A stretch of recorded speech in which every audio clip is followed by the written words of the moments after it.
Eu te saúdo com a paz do Senhor. Lição 6 da classe de adolescentes, a obediência verdadeira. Por que a obediência verdadeira? Porque se existe obediência verdadeira, existe obediência falsa. E é sobre isso que eu vou falar com você na lição de hoje.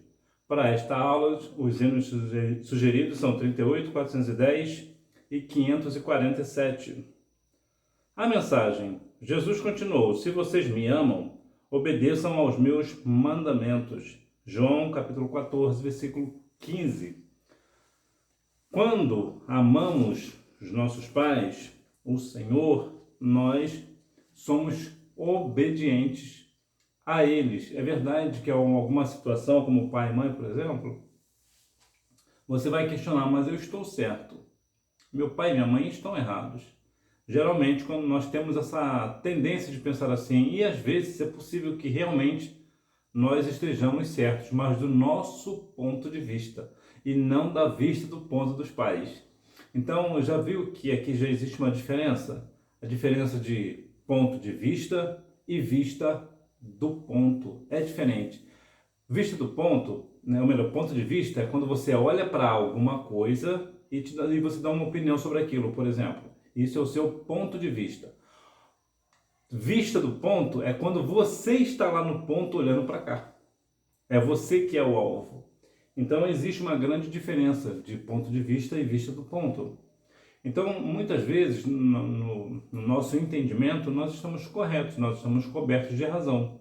Mas pode não ser o caso. E mesmo se for, nós devemos sempre obedecer pai e mãe, desde que, claro, não infrinja aí na lei do Senhor. Vamos descobrir. Essa história fala de relacionamento com o pai e de valores, como falar a verdade versus viver em engano. Obedecer sinceramente versus manter a aparência de obediência. Quando falamos sobre falar a verdade trata-se de algo bem difícil e não é para qualquer pessoa, porque nós vivemos num mundo cheio de mentiras, cheios de engano. Quando eu falo de falar a verdade, fala num sentido geral, amplo do negócio, tanto da palavra de Deus, que é a verdade, como também viver em verdade. Você vive de verdade em verdade, e não contando mentiras e enganando uns aos outros. Então você tem aquela postura de falar sempre a verdade, mesmo que esta verdade esteja contra você. Inclusive é interessante até essa citação, porque essa citação, curiosamente, está no Alcorão. Fale a verdade, ainda que esta esteja contra você. E apesar de estar lá no Alcorão, é uma verdade bastante interessante para nós. Muitas vezes vamos falar a verdade e essa verdade vai nos trazer consequência. Mas o mais importante é de fato falar a verdade. Então, quando você começa a falar sempre a verdade, você começa a construir uma credibilidade. Ou seja, quando você fala, as pessoas acreditam, por mais estranho que pareça o que você está dizendo, mas as pessoas acreditam. Por quê? Porque você está sempre vivendo uma vida de verdade, você fala sempre a verdade. E nós, claro, hoje vivemos num mundo cheio de mentiras. Mentiras daqui e mentiras de lá. É uma coisa extraordinária. Inclusive até na igreja, em alguns casos, existem pessoas contando mentiras dentro da igreja. Então aqui um dos pontos de valores é falar a verdade ao invés de viver uma vida de engano. Obedecer sinceramente. Sinceramente é quando você realmente, quando o seu pai, por exemplo, fala para você fazer uma coisa, você, sim, pai, eu irei fazer. E você vai lá e faz. Isso é viver uma sinceridade na obediência. É diferente de manter a aparência de obediência. Seu pai manda você fazer alguma coisa, sim, pai, eu vou fazer sim. E você não faz. Você está vivendo de engano. Você está enganando o seu pai. E isso não é bom. Isso não é coisa de cristão. Então veja que nós temos aqui dois valores interessantes, que é falar a verdade e viver a obediência sincera. Hora de aprender. Depois disso, quando Jesus retornou ao templo para ensinar, alguns chefes dos sacerdotes e alguns líderes judeus se aproximaram dele e questionaram acerca da origem da autoridade demonstrada por ele. Quando entrou no pátio do templo e expulsou todos os que compravam e vendiam naquele lugar. A Bíblia diz que a casa do Senhor é de fato a casa do Senhor, a casa de oração. Entretanto, vemos muitas vezes pessoas fazendo comércio na casa do Senhor. E muitas pessoas, as desculpas são inúmeras. As pessoas inventam desculpa para tudo dentro da casa do Senhor. E a casa do Senhor não é um lugar para vender coisas. É claro que em determinada situação se abre uma exceção para uma questão ou outra. Por exemplo, vai um cantor na sua igreja. Então, de modo geral, é de bom tom que ele venda alguns CDs, por exemplo, até é razoável, né? Isso até é uma questão razoável. Mas quando a igreja começa a viver somente de comércio, vende isso hoje, vende aquilo amanhã, não é bom. Por quê? Porque a igreja do Senhor não foi feita para isso. Nessa questão aqui específica aqui do Senhor Jesus, quando ele expulsou o povo do templo, inclusive algumas pessoas até dizem que Jesus chicoteou o povo, não é isso que a Bíblia não diz que ele chicoteou, diz que expulsou, tirou dali. Existe, claro, um outro contexto ali, que eram as pessoas que estavam fazendo aquilo ali unicamente para ter lucro, era unicamente para ter lucro próprio, não era lucro para a igreja, para o templo, era lucro para aquela pessoa que vendia. Então hoje, é claro que quando as pessoas vendem as coisas na igreja, vendem para a igreja, para a obra. Entretanto, nem tudo que se vende na igreja com o intuito de dizer que é para a obra, é de fato para a obra. Muitos desses valores vão, infelizmente, para bolsos, né, e contas dos pastores e seus líderes, né? Infelizmente, é uma verdade triste de acontecer, mas é exatamente isso que acontece em muitas igrejas, não é só uma ou outra, são muitas. Então Jesus ele expulsou o povo com autoridade. E da onde vinha essa autoridade de Jesus para expulsar aquele povo do templo? Vinha do alto. Até porque o Senhor Jesus é o próprio Deus. Entretanto, como aqui, quando ele estava passando na terra, né, andando na terra, ele estava cumprindo uma ordem do Pai, então ele era o quê? Obediente ao Pai. Ele tratava dos negócios do seu Pai e não de questões de comércio, de vender isso ou aquilo. Até porque eu já falei aqui em algumas outras oportunidades, e vou te esclarecer mais uma vez, é importante nós congregarmos, é muito importante você ter uma igreja, muito importante você estar congregando, mas nem todo mundo que congrega numa igreja está salvo. Então é importante que nós tenhamos essa dimensão e aprender que verdadeiramente o importante é ter comunhão com o Senhor dentro da casa do Senhor, porque muitas pessoas estão, na verdade, perdidos na casa do Pai, mas nós somos seguidores do Senhor Jesus. E assim como ele tinha autoridade quando ele estava aqui na terra, ele também nos deu essa autoridade, como diz lá em Marcos capítulo 16, a partir lá do versículo 14, vai nos dar ali um norte sobre a autoridade que o Senhor nos deu. Então, se falando de autoridade, é sempre muito bom ressaltar que os líderes, né, alguns chefes dos sacerdotes e alguns líderes, que hoje seria mais ou menos, para nós ter uma noção, seriam pastores e líderes de departamento, se fosse trazer aqui para nós. Eles questionavam a Cristo. E não é exatamente isso que muitos líderes e pastores estão fazendo? Questionando o Senhor como se o Senhor fosse servo deles. Por que o Senhor quer que eu faça isso? Por que o Senhor está fazendo aquilo? Eu não quero que isso na minha igreja, como se a igreja agora fosse do pastor, a igreja agora fosse do líder, né? Agora, infelizmente, tem esse negócio. Tem uma música do grupo Logo, chamado O Evangelho, que retrata bem essa dinâmica, né, das pessoas que eram servo, agora acha-se Senhor e diz a Deus o que ele tem que fazer ou como o que ele tem que ser.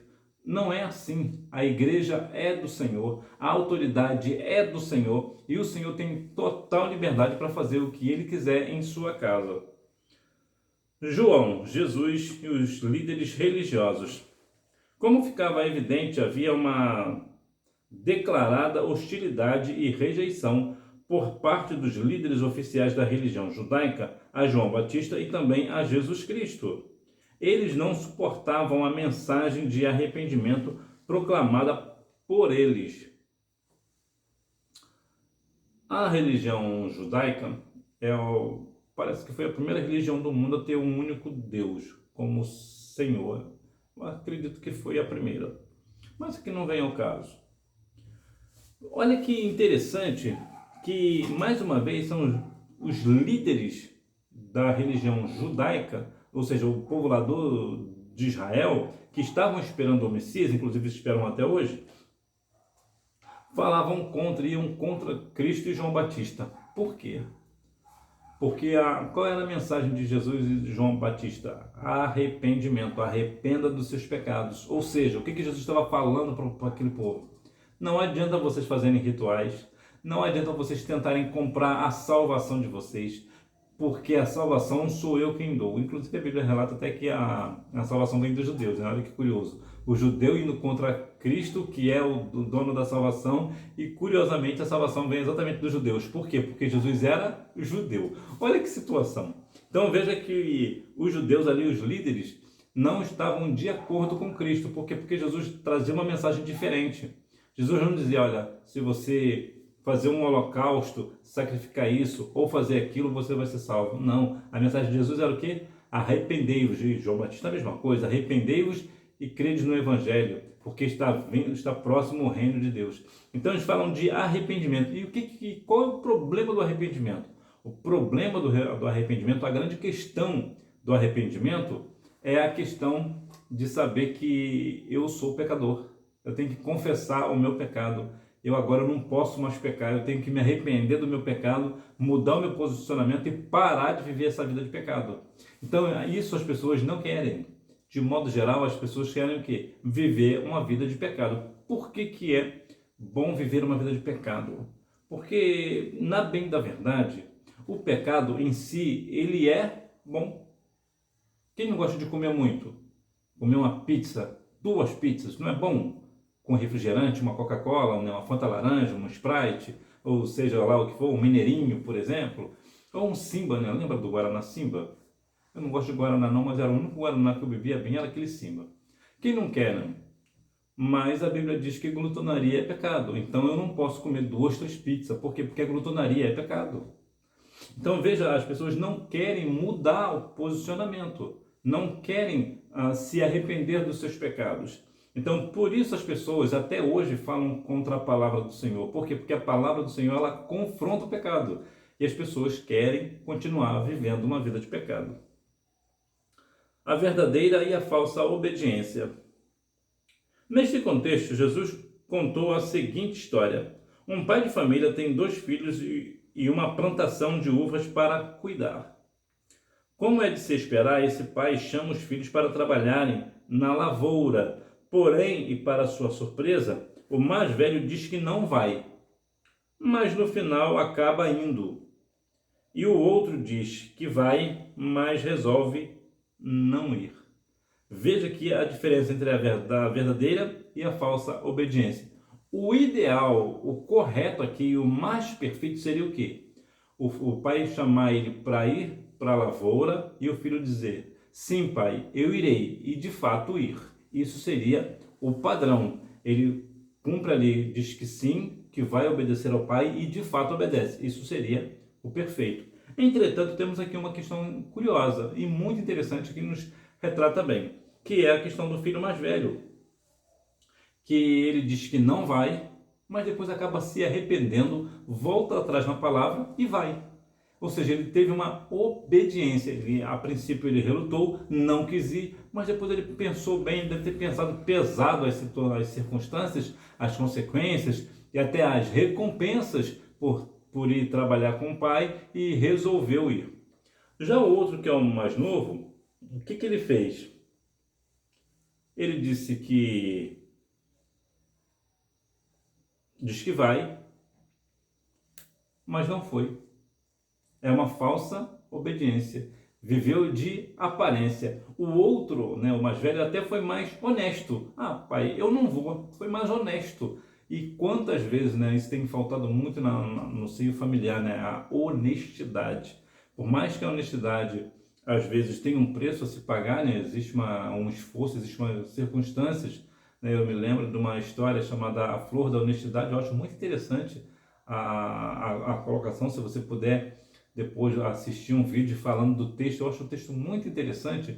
Eu me lembro que a primeira vez que eu ouvi isso foi em 1993 com o saudoso pastor Nilson do Amaral Fanini. Ele contou essa história, eu achei muito interessante, até feito por outras religiões, né? O kardecismo também costumam usar isso como ilustração também, mas é muito interessante a colocação da honestidade. Hoje vivemos num mundo tão cheio de pessoas desonestas, né? Tá aí os políticos para nos provar isso.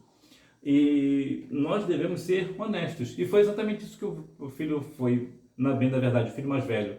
Olha, pai, o senhor está me chamando para ir trabalhar com o senhor, mas eu não irei. Ou seja, ele foi honesto. Mas depois ele acabou se arrependendo.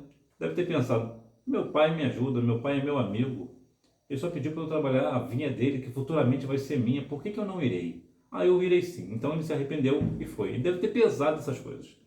Agora o mais novo, ele disse que foi o eufórico, né? A pessoa eufórica, né? O emocionado, né? A pessoa emocionada. Não, pode deixar que vamos resolver. Eu vou fazer isso sim. Mas falou na emoção. E o que ele fez? Ele não foi. Isso é o quê? Uma falsa obediência. O ideal é você, quando seu pai e a sua mãe dizer para você fazer algo, você, sim mãe, eu irei fazer, sim pai, eu irei fazer, e você de fato faz. A verdadeira obediência é fruto do arrependimento.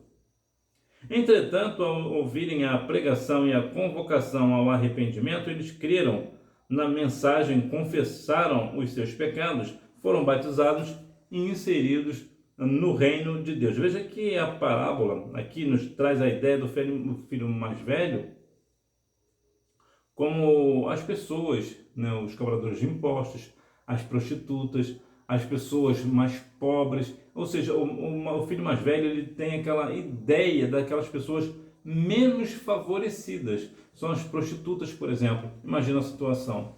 Imagina aqui na sua igreja, por exemplo, entrar uma prostituta no culto de domingo, no culto à noite, e todo mundo, a igreja inteira sabe que essa pessoa, essa mulher é uma prostituta, e ela entra na igreja. Como é que vocês vão olhar para ela? Como é que você recebe? Como é que a igreja recebe uma prostituta? Na minha igreja houve um certo tempo que entrou uma pessoa que era homossexual desde criança. Tinha uns 5 anos, é até assustador isso, né? Ele tinha 5, 6 anos de idade e ele já possuía relação íntima com homens. Olha que situação! E essa pessoa entrou na minha igreja, aceitou a Cristo como Salvador, nós abraçamos essa pessoa, que inclusive era muito amigo meu, e o que aconteceu? Essa pessoa aceitou a Cristo como Salvador, foi curado não foi necessariamente curado, ele foi tratado, mas como a doença estava muito em estágio de terminal, ele acabou partindo para a eternidade, mas ele partiu com o Senhor. Então veja que situação. Uma pessoa e nessa questão é muito delicado falar da questão dele, porque como eu falei, ele era uma criança, uma pessoa de 5 anos, 5, 6 anos é uma criança, e tinha relatos, realmente ele comentava de pessoas que o usavam, que abusavam dele. Então veja que situação. E ele acabou mais tarde, né, à medida que foi crescendo, foi virando jovem, ele toda a sua juventude foi envolvido ali na questão da homossexualidade, mas aceitou a Cristo como Salvador na minha igreja e permaneceu até o fim da vida. E infelizmente não ficou muito tempo conosco, o Senhor o recolheu. Agora, a grande questão é, quando chega uma pessoa homossexual, um cobrador de imposto, por exemplo, ou uma prostituta, como é que nós recebemos essa pessoa? Essas pessoas que são tão mal vistas pela sociedade, como é que a igreja recebe? Eu já contei aqui, e vou lembrar, em uma certa época, tem mais ou menos uns 20 anos, talvez menos, eu não lembro bem, eu tenho um grande amigo que ele é pregador do Evangelho. E nós decidimos fazer uma coisa. E ele veio para a igreja, ele entrou na igreja depois do culto ter começado, só que ele veio vestido de morador de rua, com uma bolsa cheia de jornal velho, e ele veio todo mal vestido, e ele entrou na igreja, as pessoas olhavam muito de forma indiferente a ele. E aquilo me entristeceu muito. Por quê? Porque tinha algumas pessoas que o olhar julgava, né? As pessoas não conheciam, eu era a única pessoa ali que conhecia. Falei com o meu dirigente, claro, meu dirigente aceitou, achou interessante a colocação. Aí, de repente, no meio do culto, ele fingiu que estava indo embora e a gente foi lá e buscou ele de novo, colocou ele assentado. E as pessoas ficavam olhando e tal. Quando chegou a hora da pregação, o pastor disse o seguinte: vamos orar pelo pregador, mas antes de orar pelo pregador, vamos chamar esse moço que está aqui conosco, vem aqui à frente, traga ele aqui, vamos orar por ele. Aí fizeram uma oração e as pessoas vão olhando para o outro, assim, desconfiado, e até com certo receio daquele morro, aquele morador de rua. e de repente o dirigente passou o microfone para ele pregar. Quando ele saudou a igreja e começou a falar da palavra, desceu um fogo do céu. E realmente foi um culto que realmente entrou para a história da minha igreja. Mas olha que a questão, as pessoas julgavam pela aparência, mas aquele morador de rua, aquele suposto morador de rua, era o mensageiro da noite. Por que fizemos isso? Para mostrar o quanto que nós, igreja, não estamos preparados para receber um morador de rua, uma prostituta, um homossexual ou pessoas desse nível, né, assassinos, por exemplo, entre outras pessoas. Então, nós devemos, como igreja do Senhor, lembra que Jesus falou? O que quereis que os homens vos façam, façai-vos também. Então, veja que aqui as pessoas se arrependeram, né? Essas pessoas se arrependeram, ouviram a mensagem do Evangelho e se arrependeram dos seus pecados, aceitaram a Cristo como Salvador e irão morar nas mansões celestiais. A falsa obediência é fruto da hipocrisia. Como foi falado ali, a verdadeira obediência é fruto do arrependimento. A pessoa se arrepende, então ela tem uma verdadeira obediência. Já a falsa obediência é fruto da hipocrisia. Não adianta nem falar sobre hipocrisia na igreja, né? Infelizmente, muitas igrejas hoje vivem uma vida de hipocrisia, né? O pastor está pregando no púlpito e quando ele desce, ele vai para o botequim ingerir bebidas alcoólicas ou coisas piores, né? Então, há situações que verdadeiramente é uma hipocrisia. Alguém prega contra o adultério no púlpito, mas quando ele sai do púlpito, ele vai trair a sua esposa, ele vai adulterar. Ele prega tanto sobre o adultério, mas está adulterando. Infelizmente, é uma hipocrisia dentro da igreja. Infelizmente, a Assembleia de Deus no Brasil tem muito essa falha, né, da questão da hipocrisia. O filho mais novo representa os líderes religiosos de Israel, que, embora iniciem dizendo sim a Deus, não fazem o que ele ordena, não se arrependem. Confessam a Deus da boca para fora e por isso não entram no reino. É verdade que quando nós confessamos ao Senhor e permanecermos na firmeza do Senhor, no Evangelho do Senhor, nós seremos salvos. Entretanto, há pessoas que só louvam ao Senhor com os lábios, o coração está longe. Esse que está longe do Senhor também ficará longe do reino do Senhor, não entrará no reino. Porque são pessoas que vivem de hipocrisia. Falam que conhecem a Deus, dizem sim para Deus, mas na verdade, quando ninguém está olhando, só o sangue do Cordeiro, né? Fazem coisas que verdadeiramente são coisas assustadoras que muitas delas nem o ímpio consegue fazer. Infelizmente, vemos, por exemplo, no livro de Coríntios, né? A Bíblia menciona que havia coisas que aconteciam na igreja de Coríntios que nem o ímpio fazia. Então, muitas vezes hoje nas igrejas evangélicas no Brasil, principalmente aqui na Assembleia de Deus, que é o nosso caso, né? Muitas pessoas estão fazendo coisas na igreja, né, cristão, e até no seu cotidiano fazem coisas que nem o ímpio é capaz de fazer. Olha que situação. É uma vida de hipocrisia, né? A falsa obediência, né? Ele fala de uma coisa, diz isso, fala aquilo, mas pratica algo completamente diferente. E hipocrisia é isso. A hipocrisia, ela é um pouco diferente da mentira. Mentira é quando alguém mente sobre alguma coisa. Isso é uma mentira. A pessoa mentiu. Hipocrisia é quando uma pessoa fala uma coisa e age outra. Por exemplo, uma pessoa diz que é vegana. Vegana é aquela pessoa que não come carne. Então ela enche a boca para dizer, né? Eu sou vegana. Mas na verdade, o que ela faz? Ela vai para o churrasco.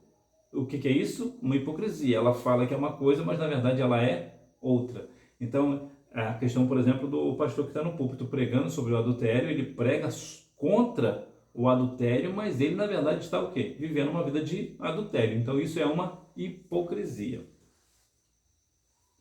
Deus tem um propósito para a sua vida.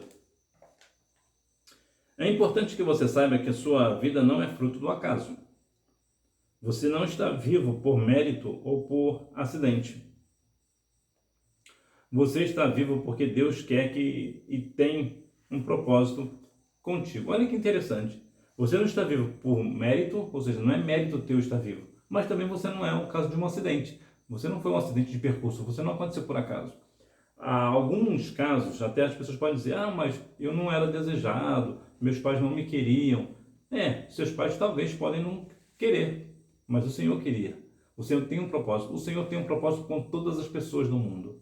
Entretanto, nem todas as pessoas aceitam este propósito. Agora, existe uma questão importante que você precisa saber, que é possivelmente a parte mais importante desta lição. Você não é o centro de Deus, como muitas pessoas dizem. Deus tem um propósito na sua vida, mas Deus não vai ficar te paparicando. O Senhor não vai ficar correndo atrás de você. Não, de maneira nenhuma. O Senhor, lembra que ele falou lá com Pedro e os discípulos? Senhor, teu discurso está muito duro, está muito difícil, as pessoas estão indo embora. O que Jesus falou? Quer ir atrás dele? Pode ir. Ou seja, Jesus não correu atrás. Jesus não tinha um propósito com eles? Claro que tinha, mas correu atrás? Não, não correu. Lembra do jovem rico? O jovem rico entrou na presença do Senhor Jesus, foi ali ter com Cristo. Senhor, o que eu faço para herdar a vida eterna? O Senhor falou sobre os mandamentos. O que o jovem falou? Isso eu sei desde a minha mocidade. O que Jesus falou para ele? Vai, vende o que tens e segue-me, terás um negócio comigo, terás um tesouro comigo. O que o jovem fez? Como ele era muito rico, ele deu as costas e saiu. Você vê Jesus correndo atrás dele porque tinha um propósito com ele? Não. O Senhor Jesus, ele tem um propósito conosco, mas ele não vai ficar paparicando ninguém. O Senhor não paparica, não vai ficar, queridinho ou queridinha, né? Meu filhinho ou minha filhinha, no sentido de, coitadinho. Imagina, por exemplo, Deus implorando para que nós venhamos dar um culto a Ele. Não, Deus não implora. O Senhor, ele não necessita do nosso culto para ser Deus. Deus não necessita, não precisa da nossa adoração para saber que ele merece ser adorado. O Senhor, ele é Senhor de todas as coisas. Nós que dependemos dele. Somos completamente dependentes do Senhor. Então, sim, o Senhor tem um propósito na sua vida, mas o Senhor não vai ficar passando a mão na sua cabeça. O Senhor não vai passar a mão na sua cabeça dizendo, coitadinho, coitadinha, hoje ela não pôde me dar um culto pelos meus atos poderosos, por tudo aquilo que eu fiz por ela, por ele. Tadinho, pobrezinho, pode dormir um pouquinho mais. Não. O Senhor requer de nós o quê? Santidade, santificação. Então, se uma pessoa não está vivendo uma vida de santificação, está pecando diante do Senhor, ainda que o Senhor tenha um propósito com essa pessoa vai padecer as consequências. Lembra de Davi? O Senhor tinha um propósito com Davi. Davi era um homem segundo o coração de Deus, pecou, e o que aconteceu? Consequência do pecado. A vida de Davi foi devastada, a sua casa foi completamente devastada, com situações que ocorreram justamente porque ele pecou. Davi perdeu a salvação? Não. Por quê? Porque ele se arrependeu. Então existe essa diferença também. O Senhor tem um propósito com cada um de nós, mas se cada um de nós viver uma vida de pecado, haverá um tempo que não haverá mais tempo. Haverá o dia da nossa morte. E se nós morrermos em pecado, como será? Mas Deus não tinha um propósito? Tinha. Mas, mais uma vez, o Senhor não vai ficar implorando o culto de ninguém.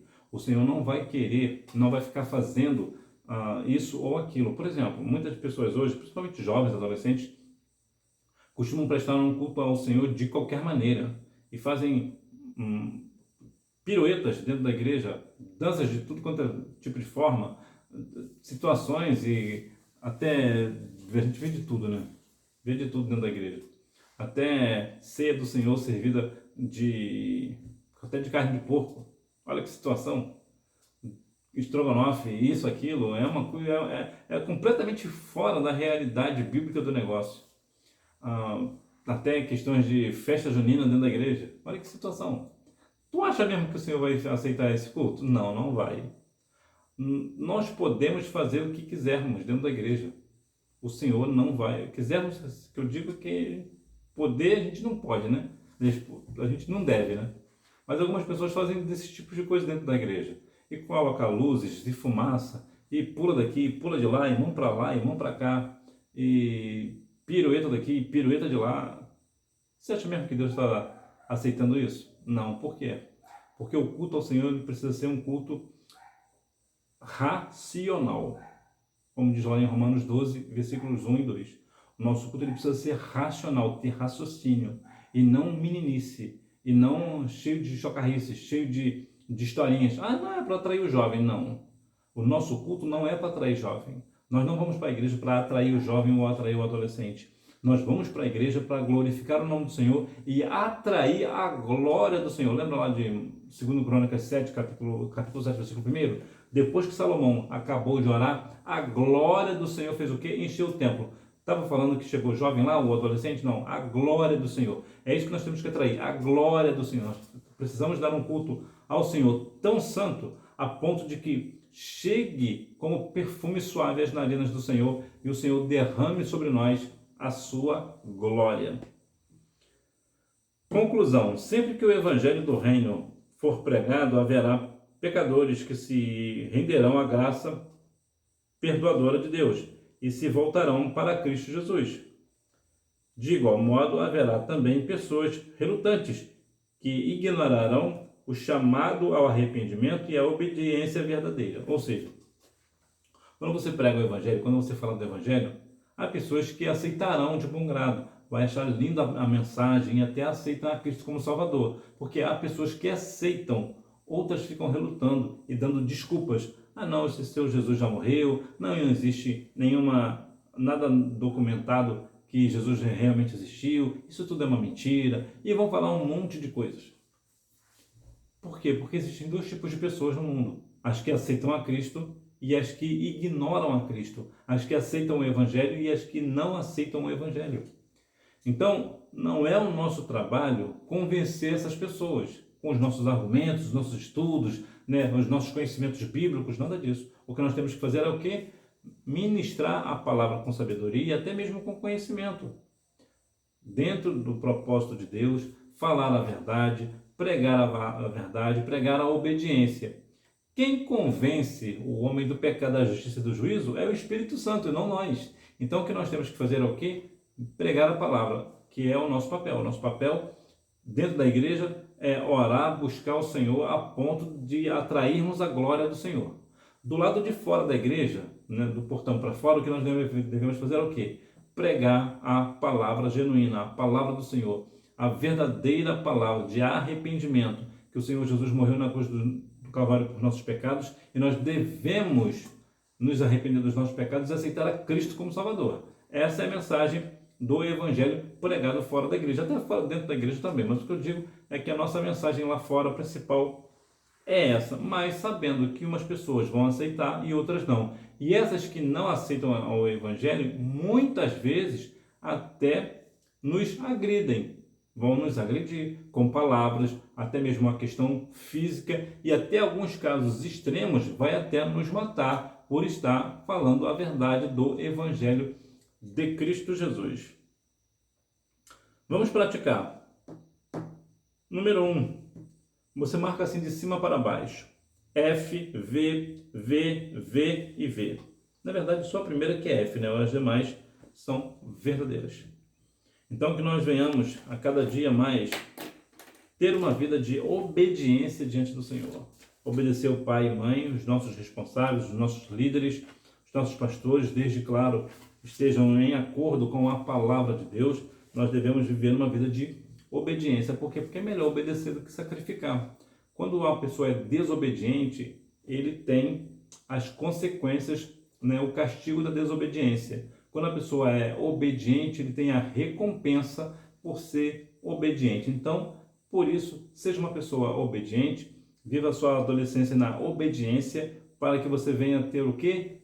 Recompensas da parte do Senhor e da parte dos seus pais e de toda a sociedade. Que Deus é que continue abençoando a sua vida e você me vê na próxima aula, se Deus quiser.